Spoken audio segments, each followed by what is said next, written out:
Yes, this is Kiing Lu, the Militant. I just spoke my truth on Afrobeats Intelligence with Joey Akan. Peace. Afrobeats Intelligence Podcast.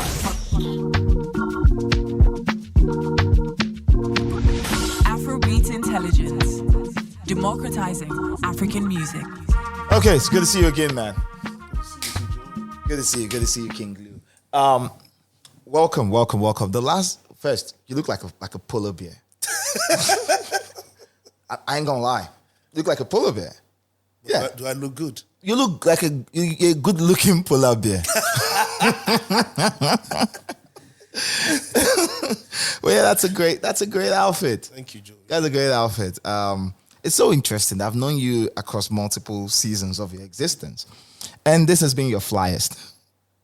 Yeah, I'll admit that. This has been your flyest. There's a huge focus on presentation. Yes. And a huge focus on presentation in terms of like how presentation to the world. But generally the work across everything you've done has been at that level.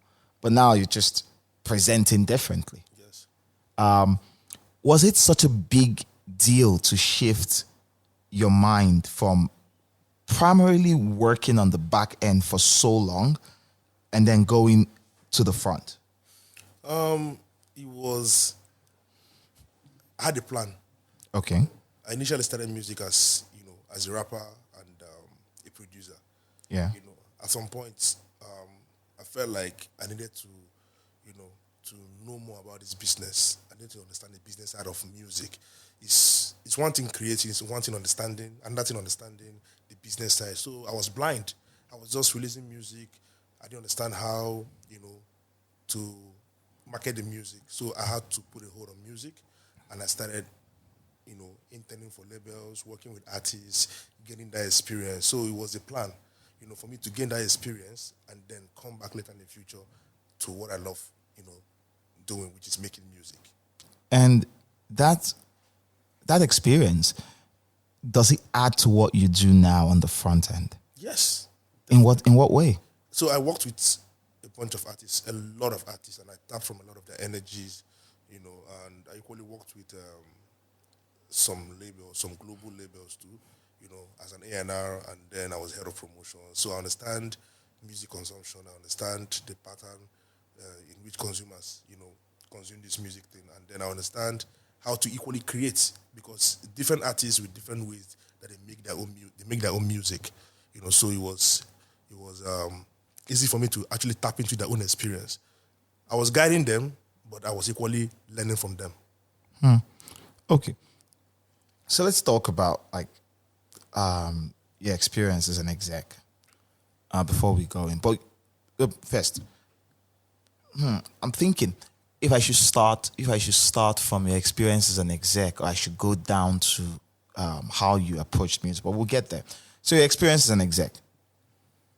You worked at your bio reads, and I worked with you there also. We worked together. Yes. Interestingly, guys, we worked together at Universal. Yes. Lucas was playing point man.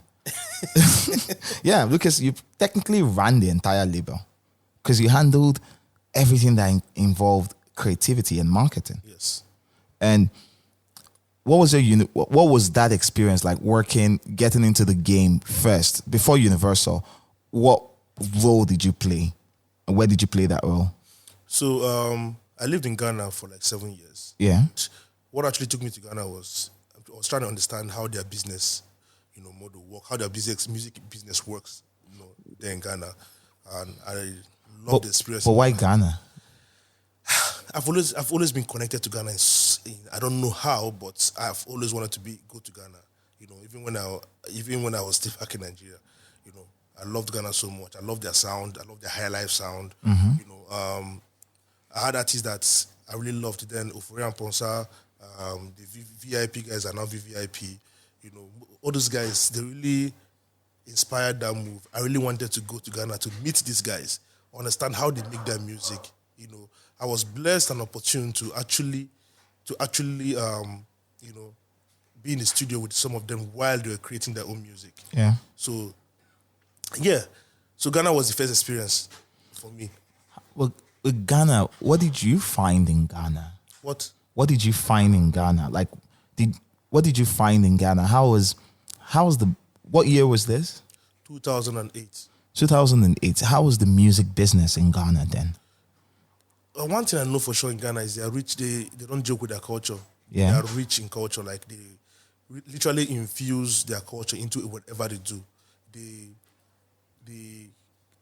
carry their culture. Yeah. Like they literally like lift their culture wherever they go. They're very proud of They're it. very proud of their culture. They don't play with even with their language. If you go to Ghana, like Accra, for instance, they focus on speaking majorly Twi and Ga. You know, yeah. you literally see people in the locals. Because when I went to Ghana, I wasn't living in the posh areas. Yeah. I was living in the streets, so I was able to experience, what it means to be in the streets with the Ghanaian guys. So I was able to equally learn their language on the street there. Mm-hmm. So they don't joke with their culture. Their culture is one thing I know for sure that I picked up compared to Nigerians. If you come to Nigeria, some Nigerians want to feel like speaking English makes you cooler or cool. Elevates you above everyone else. Exactly. But in Ghana, the reverse is the case in Ghana. Ghana, they focus more on their language. If you can actually speak their language in Ghana, you are the main guy. So I had to learn how to speak the language in Ghana. And yes, it equally even helped me penetrate, certain, spaces. I was able to do business with some of them because I could speak the language fluently. Ghana, you experienced Ghana street. What's the primary difference between being on the street in Ghana and being on the street in Lagos? How were they different from each other? So Lagos Street is actually really dangerous as compared to Ghana. Lagos Street is not where, if you are not born there, you can easily survive, unless maybe you have the skills of building relationships. Lagos Street is very dangerous, compared to Ghana. Ghana, they are very accommodating. Okay. That's one thing I know for sure. They are very accommodating, they're really big on that communal existence. They love just being together, playing football together, just even as a visitor, in Ghana then, I didn't feel that, what's it called? I didn't feel like I was segregated or I didn't feel like I was different from them. It felt like I was at home. So you were well welcomed. Yes, I was welcomed. That's why I said they're very welcoming. They are warm people. I didn't really miss Nigeria when I was in Ghana because I actually made cool friends. You didn't miss the country. And what would I miss? I was born and raised in Nigeria now, so true. moving to experience and that culture was very beautiful to me. Eating their food, they have beautiful women. Of course. They have, even on the street, they have 24 hours light in Ghana. Even in their craziest places. Exactly, as compared to Nigeria. Go to Nigerian streets now, like the Oshodis, and they don't have 24 hours light. True. But in Ghana, even the poorest man has light in his house. So yeah. And with the music business back then in Ghana, what was different about how they moved in terms of how they recorded, how they created, how they performed? What was different? So in Ghana, 10, 12 years ago, when I was in Ghana, I think one thing I really picked up was they love live music so much. Live music in Ghana is spectacular. It's beautiful. They love, live band, night out live band. Most of the artists record live. Apart from the rappers. Yeah. But most of the guys that make high live music, they record those high live music live. Those instruments are being played live. Because I've been in the studio when this guy recorded, what's his name? Ofurian Ponsa. Yeah. Recorded one of his songs back then in Ghana. He actually played almost all the instruments live. He recorded live. He played it himself. He plays some instruments. So he has like a team. He has band members, but one thing I know for sure is they don't play with their live music. The only issue they had then was how to really, really export this music because most of their music executives are focused just in Ghana, pushing music in Ghana. But pushing music outside Ghana was a problem, for them as compared to the Nigerian guys that were already pushing outside, the country. So the only guys I would say, in Ghana then that were actually popping in UK was Fuse ODGs and Yeah. the likes, but those guys were actually living in the UK. Yeah, those are So UK boys. Exactly, but not the Ghanaian guys in Ghana exporting their music to the UK and to the US and the rest of the part of the world. So that channel, they didn't have like a clear channel to actually distribute this music, as compared to what's happening right now. But I would think that like Fuse ODG, Ghanaian, he's doing it over there. And, from my understanding of the music business, artists only tend to focus on themselves, to be honest. Because they are the business. Exactly. And it's the execs that might make that artist their business and make 3 other more artists their business. But if they had, well, Ghana, I've always had people, they had, in the UK, they had a Branty. Yes, DJ Branty. DJ Branty, who is credited as the person who coined the Afrobeats term. Yes. He's a Ghanaian. He's a Ghanaian, yeah. Ghanaian heritage. They also had DJ Edu. Is Edu Ghanaian? Edu is not Ghanaian. No, Edu is not Ghanaian. It's one of those African countries. It's not Ghanaian. I'll check. I was supposed to meet him. Well, yeah, but yeah, they had someone like that. They had, to be honest, if you're in Ghana and if you're London and black music, you'd see a lot of people with Ghanaian heritage. Yes, correct.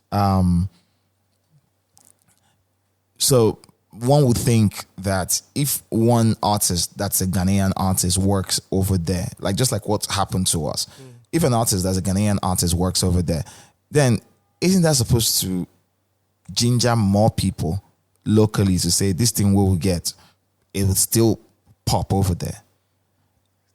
Like we had Oliver Twist. We had Oliver Twist. Then later we had Your Number. Then before we had Whiskey, Drake, Burner, and all that. But every time one of us popped heavy, it was like incentive for more of us to go there. Yes. Because it happened there for us. Correct. Why didn't they have that? One thing to understand is the drive, is different. Nigerians are really ginger people. They're really hyper. They're really hyped. They know how to actually push themselves. They know how to push against all odds. Ghanaians are really relaxed. I lived there for 8 years. I can tell you that they're not as fast as the Nigerians. Nigerians, if you notice, most of the Ghanaian guys that come here, they come to Nigeria to push music. They just go back almost immediately. After 2-3 days, they're running back because the way we move here is so different. It's too heavy. We are always on. We're always on the move. We're always on the move. And Nigerians invest heavily, when it comes to this music thing. That is one thing I think the Ghanaian music executives should start doing now, because I think, honestly, no shade to the Ghanaian guys, but I think most of the executives are focused on using their money to buy cars and buy houses instead of actually investing in the music.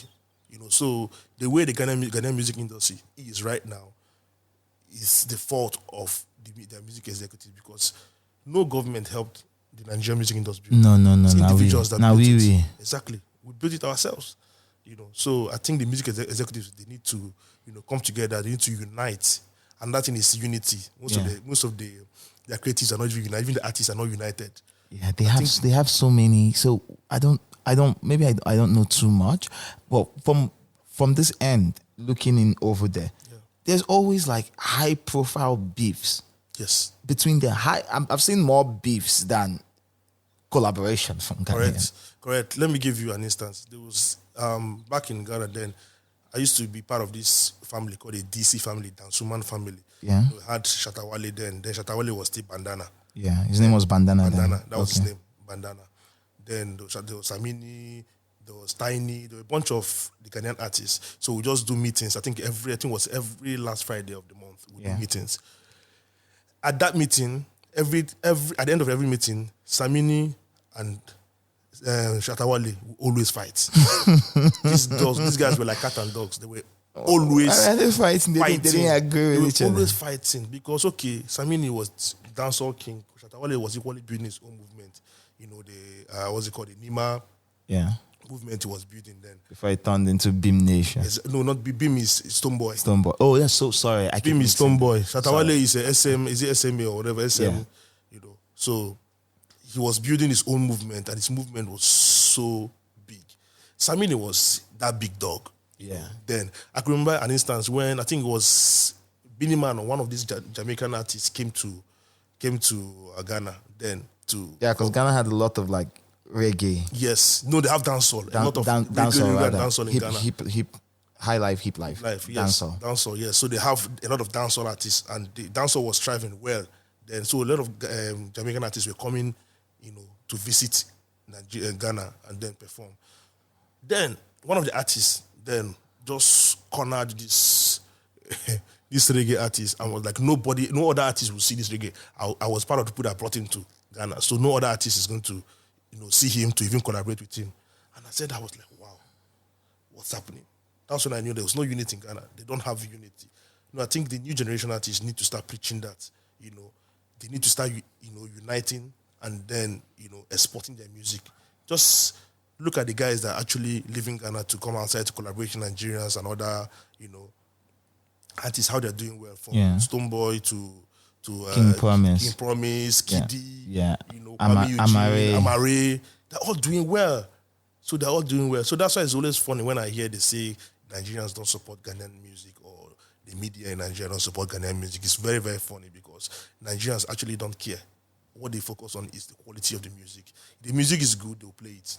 You get what I mean? Sure. I'm on TV, I'm on radio, I see these things. The Nigerians play, support music from different, African countries. If the music is good, they'll play it.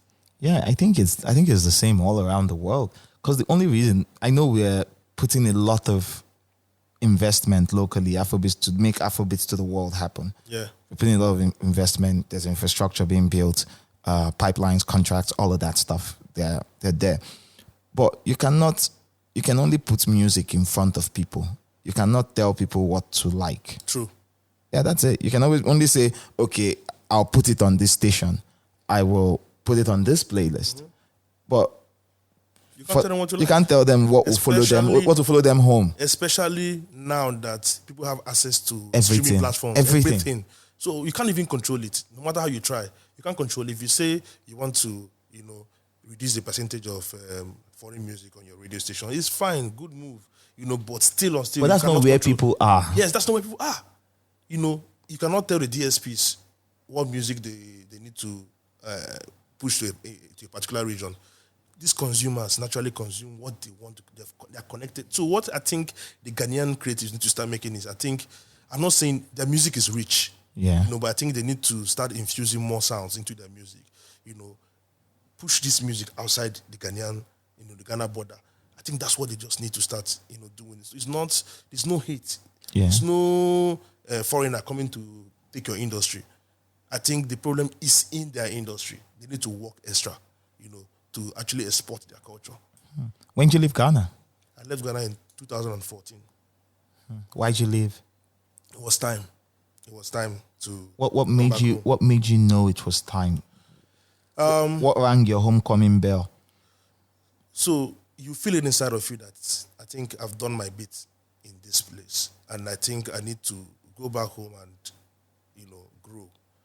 I felt like I was not growing as fast as I should. So I left Ghana, came back to Nigeria, and then I think a record label in Nigeria invited me then. That he wanted me to come, through somebody, wanted me to come manage the label then. So that was what actually brought me to Nigeria. And so while in Ghana, you were an artist. Yes. You came to Nigeria and you immediately took up a label role. Yes, I was supposed to be an artist. Okay. When I got to, to Nigeria, but when I got to the label had no structure. They signed 2 artists, but they didn't know what to do with the artist. Then naturally I had it in my body. I was just helping the artists do 1 or 2 things. Then the record label CEO just called me up one day. I was like, "Yo, you look like a leader. I'm not sure you should be an artist. I think if you focus more on being a leader, and then managing these talents, you're going to go far." And then deep inside of me, naturally, I'm supposed to feel sort of, would I say, like, disappointment. Disappointment. Because you came here to make music. Make music, but I didn't feel that disappointment. I felt happiness. I felt this peace inside of me. That was when I knew it was the right move.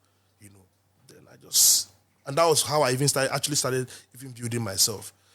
Then aside from running the label, then I was equally distributing with Alaba. I was working with the Alaba guys. That was the era. I was helping, artists distribute their music. I equally blogged at some point. Yeah. I was a blogger at some point. I had this blog then, Jam Afrique. Jam Afrique, yeah. I think we both met at that at the label. Yes. When you were working at the label. Then you were working with Pulse. With Pulse, yeah. We're on the same street. And that's how we met. And one thing that always baffled me was how you point at this person and say, this guy's from Alaba. This one's from Alaba. What was Alaba doing for you? And how did you approach Alaba? So I noticed that then the major channel for marketing, for most of the artists then was that Alaba. Artists usually used to even pay the Alaba guys to pirate their own music. Yeah, because it's free distribution. Free distribution. And their channel is very wide. They have channels all across Nigeria and even in some African countries. Yeah. So I liked it. I liked anything that is going to, create visibility for whatever product I was pushing. So Alaba was giving me that then. I had access to all the DJs then. I had access to the marketers, So what I would do is come to the industry. Any artists that need to plug in their music in Alaba, I just take their music, distribute in Alaba, collect my own share, collect my money, So aside from that, I was equally doing online PR. Yeah. So when we had No Just Okay, Too Exclusive, Jagoda, all those guys. Yeah. I was helping artists also equally putting their music there. So I was building myself without knowing that I was actually building myself. I don't know if it makes sense. I get I was going through that experience. I was making money, but I didn't know that experience was something that's going to help me in the long run. In the long run. So what you were focused on was survival. I was surviving, bro. I was surviving, but I was learning in the process. But then, did you think Alaba was giving us a good deal as an industry back then? Back then, to me then, yes. Why? Because of the exposure that it was giving all the artists, Alaba was literally blowing up artists. Alaba, some of the marketers were literally giving artists advance. This advance that these DSPs and majors are giving now. Alaba guys were giving the advances then. You remember then when P Square released their project with Tijo? Tijo gave P Square advance then. Most of these guys collected, even Timaya, all of them, they all collected advances then from these guys. So this advance thing is not today. It started with those guys, But the emergence of digital just shut down Alaba. Really digital, the streaming platform just came into play. Alaba was dead.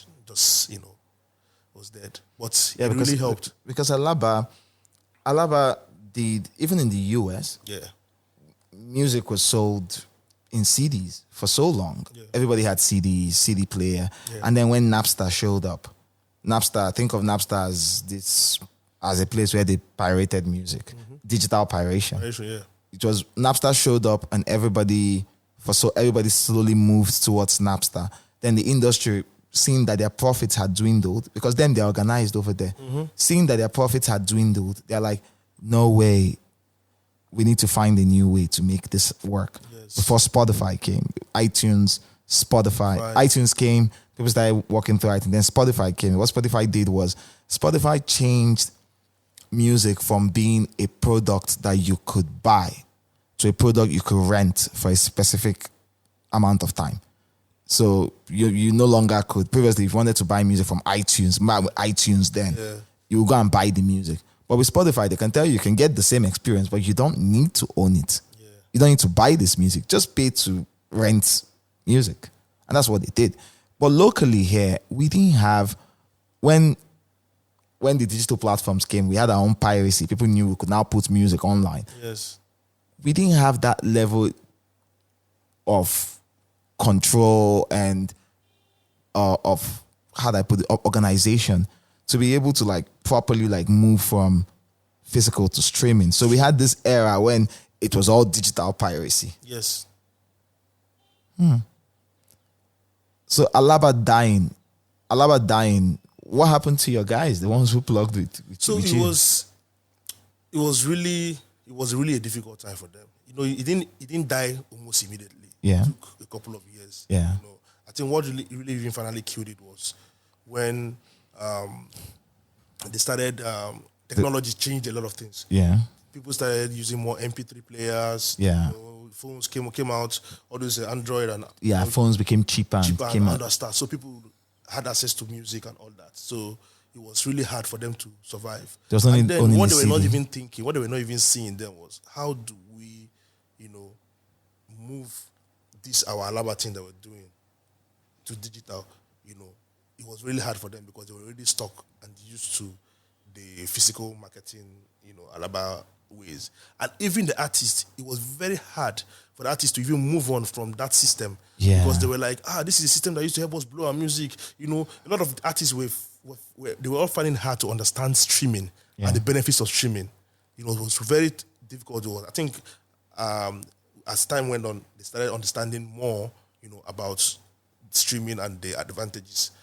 Yeah, because I remember back then where you would give artists would want to release a song, and all the emergent streaming platforms, Music Plus, then all those vast services. So we started doing vast coloring back to I did vast too. Yeah, you did. Yes. You did. I remember you did Vast. fast with Funshaw. We used to produce. Was it with Funshaw? Yes, Funshaw. Yes. Yeah. Who is now the owner of Lovaclarios Limited? Shout out to Funshaw. Yeah. Then we used to produce coloring back tune and all that. I speak Hausa fluently. Yeah. So I was the most popular, Hausa voice at that time when it comes to the CRBT.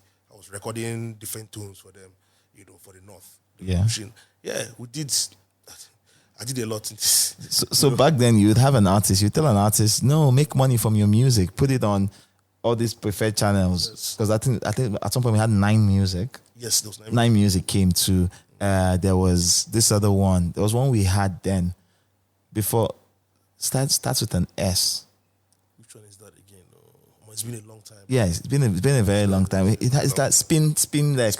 Spinlet. Yes, we had Spinlet. Yes. We had I have good memory, man. Yes, we had Spinlet. Spinlet. Yeah, we had Spinlet. Mark Redguard.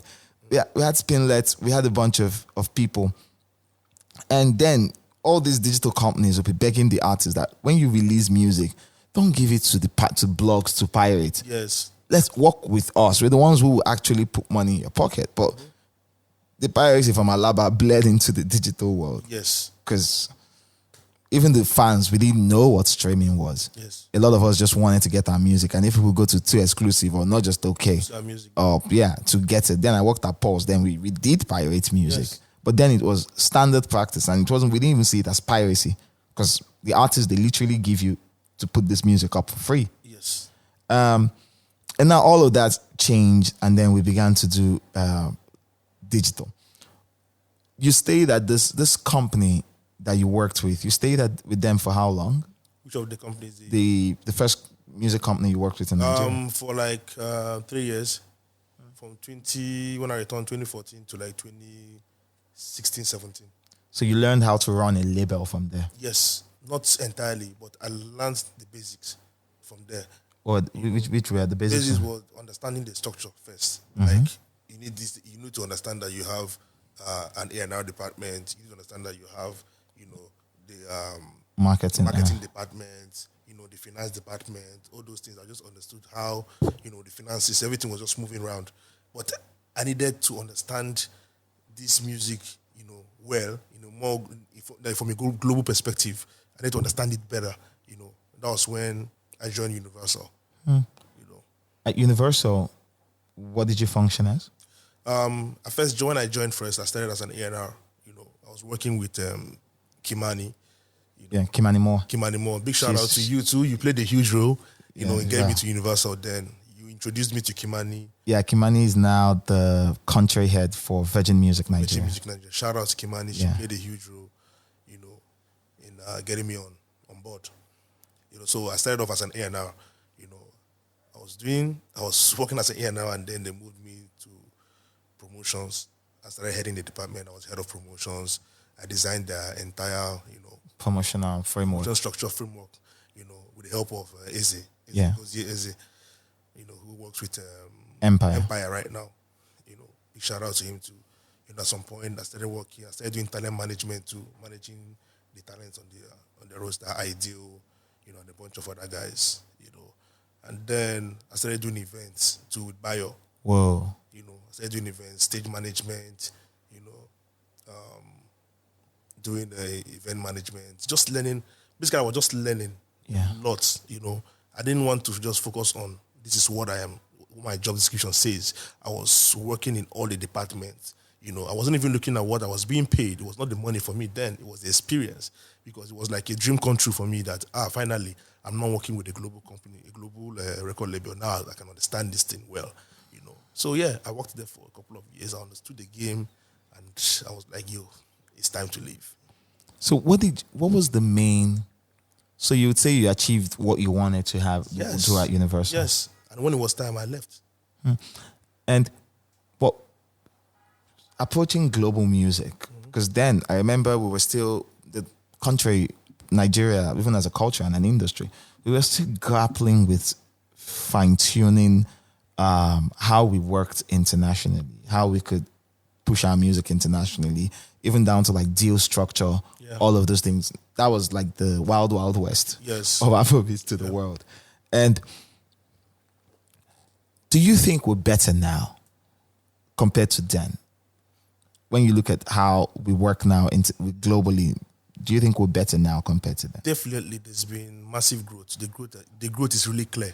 Okay. You know, as compared to, you know, before. What's different The now? difference is then when at the early stage when this whole thing started, a lot of artists really signed dead deals because they didn't understand, you know, the deal that they were signing. But now I believe that people are more exposed and more educated now in terms of the deal structures and different deals. Like we have the distribution deals, you have the publishing, publishing deals, you have the licensing deals, and all that. So I believe then we're not as educated as we are right now. We have access to internet, to read, to study, you know. So I feel like the growth, we have really, really grown, even as an industry, you know. Like you can see what's happening in the lives of a lot of the artists, you know, signing strategic deals, you know, across board. So the growth is really clear. And when you left Universal, you created your own company. Yes. Speedplug. Speedplug, yes. And Speedplug became the biggest marketing, what you call it? Just called label servicing company. Label, that's, see me. I keep the biggest label servicing company. Yeah. How did you make Speedplug hit that level? So one thing that I know for sure, because music's a crazy business. It's a crazy business. So one thing I know for sure, if you actually and truly want to build a brand, you need to focus on credibility. Okay. You know, credibility helps in the long run. It helps build a brand for a very long time. You know, so I worked with a bunch of artists, and I made sure whoever I'm working with, I'm delivering, making sure, because the goal is to make sure we hit our goals and deliver for the artist. You know, I think when I started Speedplug, the first client I had was World.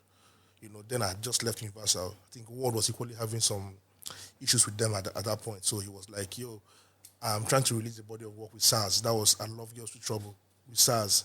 I think let's collaborate and work on this, you know, the release of this project together. And I was excited. That was my first client, you know, and then worked on it. I put my whole life into that stuff. And then, thank God, I worked my ass out. I had a funny saying. I learned something from US Twitter, where someone would say you put your whole, please bleep this part out, editor, but someone would say you put your entire pussy into it.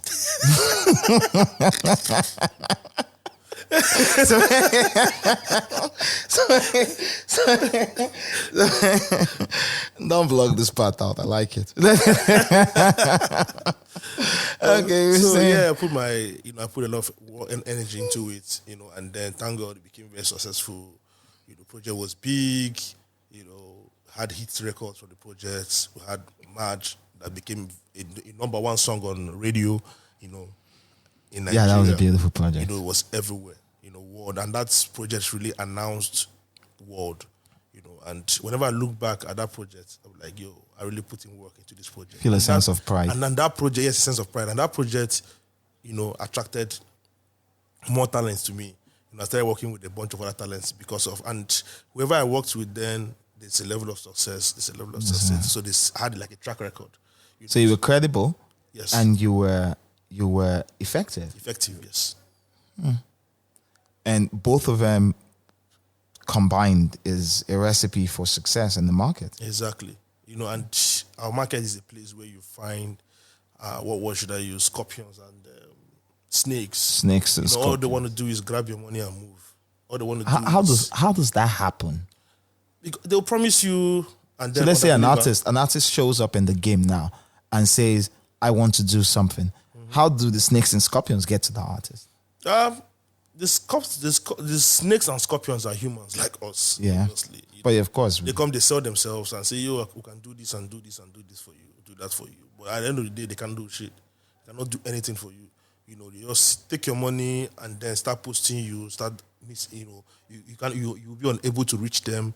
They start playing with you and all that till you forget that you were doing business with them. And then at the end of the day, if you do that with this artist and do that with the next artist, you're closing your own door yourself. So my goal then was to make sure if I'm working with you, I'm delivering because I want you to come back and work with me. what's the difference between working with the majors mostly and working with local labels here? From the back end, what's the difference? Is the fact that they are a bit more structured than the local labels. If I say structure, I mean they have systems to track Everything. They have the systems to track everything. So it's even me. I love working with them more than the locals and individual talents. Yeah. Working with them makes my job easy. So what I just do is like I have a structure that I operate with. Service the song. You service, you follow up, you pitch for spots in there, and then you share reports. So it's just straightforward. Yes, but it's not that easy. Yeah, it's not easy, of You course, need- but the systems, that's the system that works. Exactly, and then you need relationships for this thing to work. Relationship is like the capital here. For real? It's the Yes, currency. It's the currency, yes. Huh. You need relationship. How? Why? Relationship because you are in a music industry that is saturated, with a lot of artists. Everybody is fighting for a particular spot, a top spot, and all that. How do you get your own artist to that top spot? It's by having a good relationship with this person. I say, yo, put my artist there.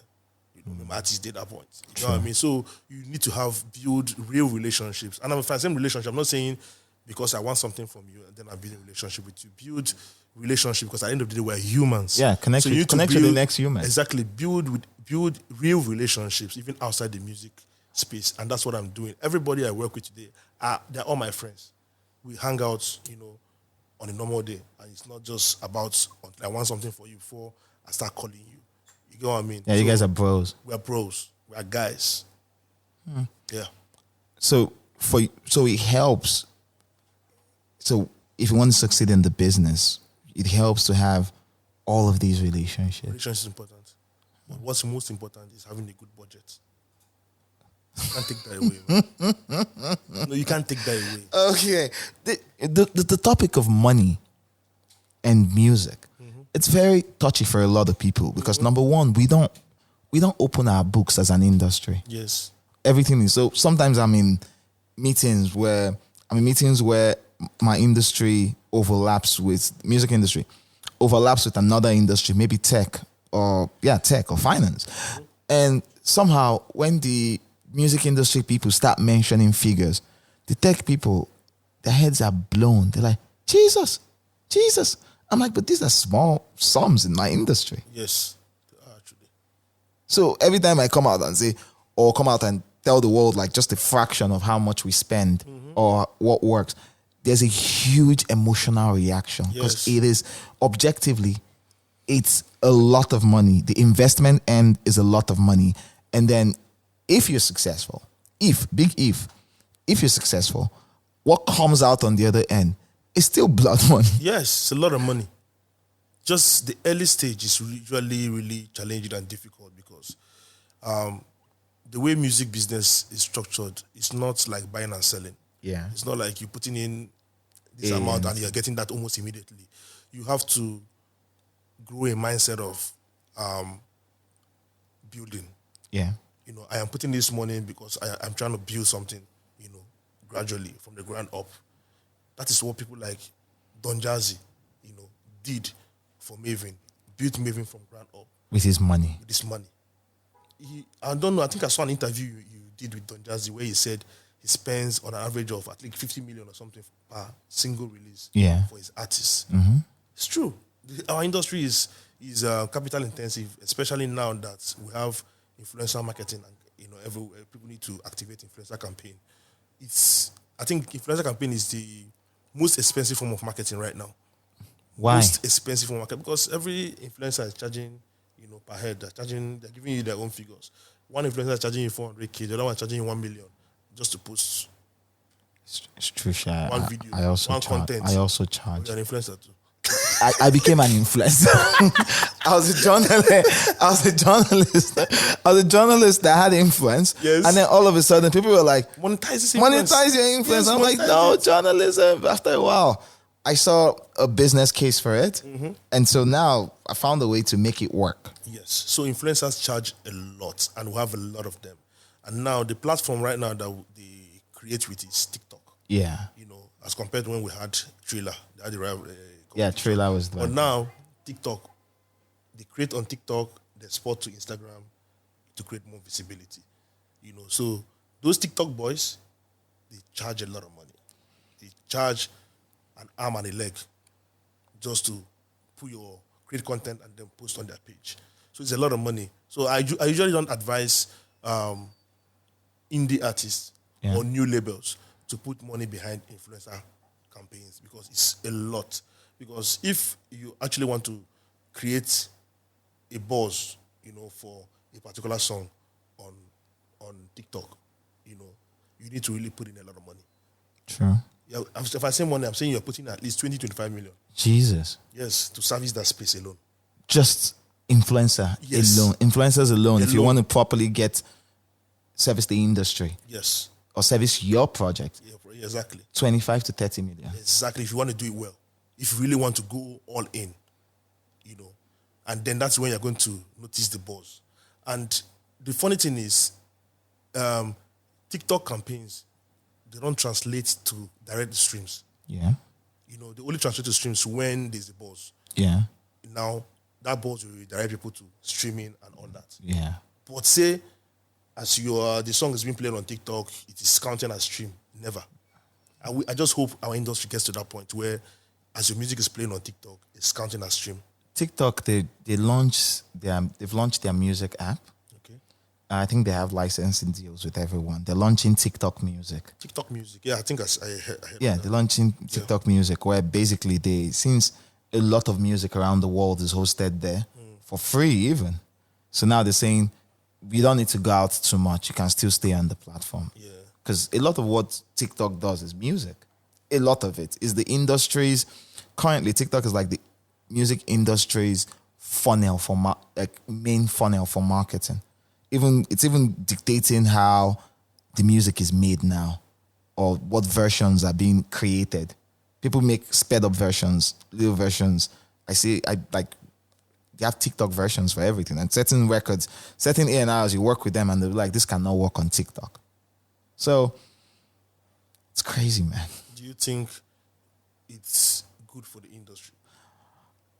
I think it's good for the industry? I'm happy that somehow in this crazy economy model, this crazy attention economy model where attention has become like an end in itself. Everybody's battling for it. That there's a platform where the music industry can still go there and compete. Because in music, you're not competing against the next musician. I think you're competing against the Netflix movie. You're competing against the video game. You're competing against that content creator, the YouTube guys, everyone. You're competing against everybody who creates content. Yeah. So I'm happy that somehow in all this content creation craze and this exponential growth of that creator economy, that the music industry can still find something that works and caters to them. But what I don't like. I want to hear that part. Because I have something to say too. What I don't like is that it has commodified to our music and influenced it in a way where artistry has taken a backseat. That's what I wanted to say. Thank you. Yeah, and that's the biggest problem. It's a big problem. It is. Right now, any artist with zero talent can easily blow on TikTok. Because you can use a hack. Exactly. And somehow, if you work on back end and front end, if as someone who also services the ecosystem, is that such a negative thing to see a platform dictate artistry? Our industry, we're not even used to that. And Okay. now, coming into the industry and then dictating arts, I'm not sure it's the right direction for the industry, honestly. Yeah. I'm not sure it's the right direction for the industry because I feel like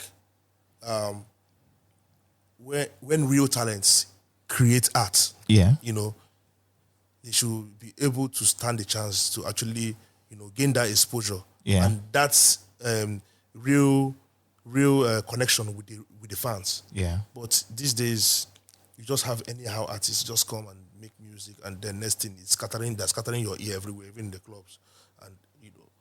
But big shout out to some of the radio stations that don't even care about the dirty music. You know, if your music is not good, I don't want to mention any station. But I know that there are radio stations that still, you know, standing strong on the quality of music. Because at the end of the day, what we should be promoting is quality of the music. You know, that thing has really killed a lot of industry, a lot of, you know, music industry in some other countries. Yeah. You know, the quality of music is extremely important. And the Nigerians, we've really worked hard, you know, to raise our standards to a level, not just in recording the music, but also shooting videos. You know, our standard is really high now. So we're trying to make sure it is on that level. That's the reason why we are inspiring the whole continent. Sure. You know, the music we make, the way we shoot our videos, we invest so much, you know, shooting videos, making music, traveling and collaborating.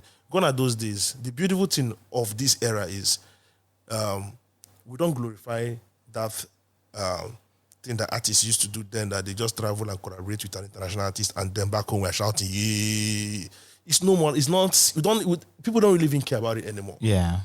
You know, because I believe that the way Afrobeat has grown, they even equally need us. Yeah, they do. They need us. We shouldn't sell ourselves short, man. Like they need us because our music is original. Yeah. They need us. We are in the forefront of the conversation right now. Everybody wants to come back home. Even the Americans that have African roots, they want to come back home and connect. Sure. They want to connect. Yeah, because it also gives them, apart from that, it also gives them a new market. Yes. It expands their market. Like, look at Ghana now on SARS and Ashake. Mm-hmm. That does a lot more wonders for him. For him, the Ghana guy. Yes, in Africa. Exactly. Correct. So they need us, you know. Even though I know for sure that some of our artists really paid the price, you know, by paying some large amount of money, you know, huge amount of money to these guys. Yeah, they did. To collaborate with them. P-Square did. Paid so much money. You know, they paid the price that this new generation, you know, they're enjoying right now. True. And shout out to them. Shout out to them, man. Like, yeah, shout out to them. Shout out to them. Because T.I. or Jajo. Remember Jajo? Young Thug. Davido. Davido and McMill. You know. Fans me. Those now it can't happen. It can't happen. Now McMill need Davido. Will chase Davido. I saw the tweet now. He tweeted, David, let's get into the studio. I was like, okay, that's what's up. They want us now. Okay, for instance, now see the level of success that Wale has achieved from having a collaboration with Ultimo Black and Bloody Civilian. Yes, he's enjoying it. He's number one everywhere. Yeah, give him a new lease. Number one on radio, number one on TV, number one on digital DSPs. That's good. That's a good level. That's a level of success, and he has been trying so hard to get into this market, to connect to the music industry. He has been trying for close to 20 years. He has been collaborating. He did a collaboration with Davido and Olamide at some point. Yes. He has been trying. Even came back home, did a documentary titled Mowalati, where I'm from. Did all of that. But did we care about it? We didn't care. Now we care about him more now because he's giving us a hit. I think he should just keep doing it. Yeah, He should. He should. I think he should. And he's a local boy, so He's he's one of us. And so, and now you did last year you achieved the full circle moment when you went back to the front end, or where you extended into the front end. Yeah. You created this concept project called Militant Mindset, Yeah. which was an amalgamation of hip hop and Afrobeats. Why? Why was that it's full circle moment for you, of course, because you're going back to the beginning, Yes. your first love. But why was hip hop and Afrobeats your access point? So let me explain this. So I started off as I earlier mentioned, I started off as a hip hop artist and a producer. So hip hop will always, come first in whatever I do. I love hip hop so much, So why I decided to blend Afrobeat and hip hop. Yeah. So that's like the first stage of this my music executive producer journey. I'm going to also do now it's hip hop and Afrobeat. There will be a time that I will do hip hop and dancehall. There will be a time that I will do hip hop and another genre of music. So it's about blending, it's about fusions and all that. So hip hop and Afrobeat is the goal for me is to actually push that hip hop movement, because there's been too much talks in our music space, because right now Afrobeat is it's in the front line pushing the Afrobeat to the world conversation. Yeah. So hip hop is always neglected, and they're saying hip hop is dead and hip hop is, but in the real sense, hip hop is lying in plain sight. Yeah. It's just that a lot of us are not trying to make the kind of hip hop that people connect to easily. Yeah, they're not translating it to the rest of us. Exactly. So that's kind of hip hop I'm trying to make now. I'm trying to democratize hip hop. I'm trying to make hip hop easily accessible, because I believe that the way this new generation consume music has really changed. Yeah. So you're going to make music. You're going to make music with them in mind. You're going to make music that they can connect to easily.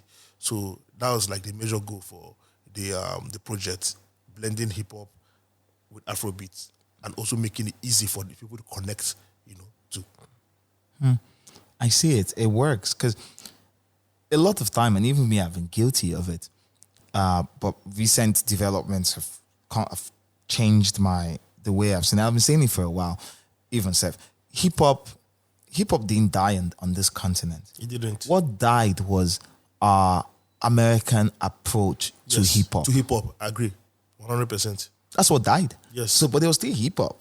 We had Zlatan for a while. What do you think that was? Naira Marley. That's a rapper. Olamide rap. Fino rap. We had hip hop that was original, and it was just there showing us what it was. People that we call indigenous hip hop. Instead, we called it indigenous hip hop instead of hip hop.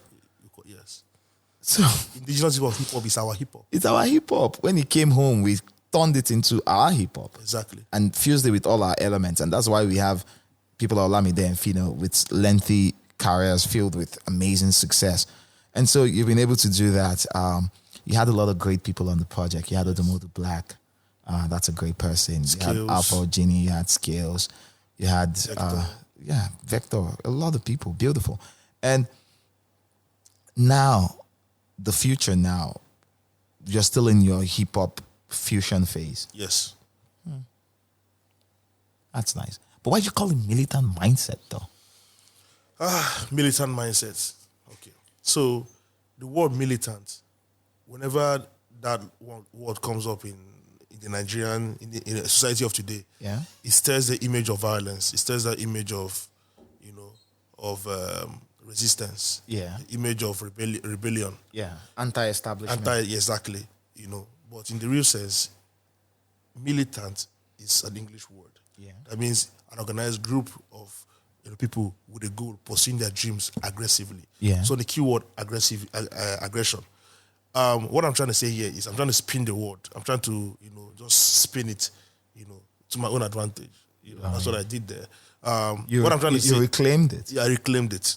So what I'm trying to say there is, as an individual, you have a dream, you have a goal, and you wake up every day pursuing your dream aggressively. You're automatically a militant. So that mindset is what I'm trying to inject into the youth. have a dream, pursue your dream aggressively. It's not about finishing school and then having your certificate and sitting down at home and doing nothing for yourself. Why not create something for yourself and pursue it? Create something for yourself. I think our university these days need to start educating our students more on leaving school and then creating and not job seekers. Because I believe job seeking is slavery to me. It's slavery. Why not create? Be the one creating. We don't create. What we just do is we finish school. That was the system that we're used to. But I believe that this new generation are beginning to understand that I need to create something for myself because of the situation of the country. You cannot finish school and then get a job. Sure. You have to create something. So why not create something and pursue it aggressively? It's going to take time, but you're going to get there eventually. So you're telling me now that Dangote is a militant? Yes, he's a militant. He's pursuing his dream every day. That's beautiful. That's a good. As long as you tap into that concept Yeah. of understanding that you need to pursue your dream aggressively, you're a militant automatically. And I believe that we are trying to build this movement step by step. We believe that a lot of people will understand where we're headed with this movement, and then they will join in the movement. Let me make it clear, the movement has nothing to do with violence or chaos. Yeah. It's about self-development. Yeah, it's about upsetting your personal circumstances. Exactly. Your dream, your future, and your destiny is in your hand. Nobody owe you anything. Yeah. You have to stand up and fight for yourself. Yeah. Fighting for yourself means swimming against the tide. Yes. Putting numbers up on the scoreboard. Exactly. And just improvement of your circumstances by yourself. So yeah. Okay, that sounds good. I'm a militant. You are a militant. I think I'm a militant. You've created amazing stuff for yourself. Yeah. And that's Afrobeats Intelligence 1. Thank you. And that's why you need to give me a gun. You don't need a gun. Your gun is your brain. You need big color. Yes, I need big color. Big color. Yes, now. Big color now the intent. Well, thank you so much. Thank you, Joe. Thank you for this. Thank you for making the time to Thank you do for having this. me on. I appreciate it. But just before we go, Yes. in all of this, you've had quite a storied existence. Multiple layers, multiple eras, multiple scenes, a lot of it, and now you just reinvented yourself again. Yes. And this time with a huge focus on artistry and creativity as a product to sell and not as a product to service. Yes. And for you now, how does it all come together for you when you think about the future and, consider what your dream of success would be? What do you, and also marrying that with the fact that a lot of the work you do is service to other people, service to an industry, service to the audience. What's for you? What is your own? What would you take home with you at the end of all of this? At the end of all of this, my journey is built on purpose. Okay. So whatever platform I'm creating is to help elevate others. True. And elevating others does not mean I'm not equally elevating myself. True. As you're pushing people up, you're equally rising. Yeah. For you to pour into people, you got to have enough to pour first before you pour into people. Exactly. So I'm creating platforms, and I want my legacy to be that I created platforms that help elevate a lot of creatives in Africa. I want to see people grow from ground zero to the end of the world. So at the end of the day, that's the legacy. That is the goal. The goal is to create, like for my own company, Speedplug. Speedplug is also it's the platform where artists, help market and promote and do all that. It's still, then this executive producer platform, Kiing Lu, is equally to help artists to, scout, develop them, put them on the record with the other artists that has more balls or more established. So at the end of the day, man, it's a purposeful journey, for me. So, like your question, what you said, what am I taking home? The fact that my purpose has been achieved gives me peace. All right. Thank you so much. Thank you. Thank you. Let's wrap this shit up. Thank you, Joe. Thank you. Thank you, brother. Thank you.